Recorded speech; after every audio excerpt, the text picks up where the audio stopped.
Yan, tayo magpasalamat sa ating Panginoong Jesus sa bawat ginagawa niya ng mga pagpapala, mga kabutihan niya sa atin. So, pasalamatan po natin ang ating Panginoon. Whether good or bad, tayo magpasalamat. At dakila po ang ating Panginoong Jesus na mapagmahal po siya sa lahat ng mga bagay.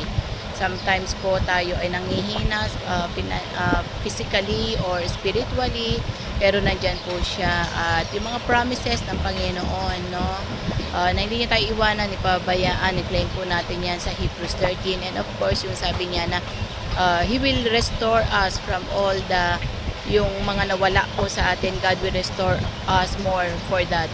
No, muli niya ibabalik sa atin sa Joel 2:25. Napakagandang verse po noon na talaga i-restore tayo ng Panginoon yung mga nawala man natin noon.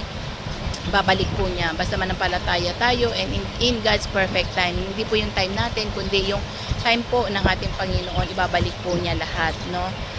Siyempre, kakabuti natin, baka gusto ko ng ganito, ganyan, tapos hindi binigay ng Panginoon, ma-disappoint tayo. Hindi naman po gano'n, no? Yung perfect time ng Panginoon, because God knows our future. Yung nakikita natin po ito, tapos hindi ba makita yung biyan, alam po ng Diyos yan, alam niya yung future natin, alam niya kung ano mangyayari sa atin ngayon, bukas magpakailanman. Pero, hintayin lamang po natin yung perfect time ng ating Panginoon, dahil ito po ang mangyayari.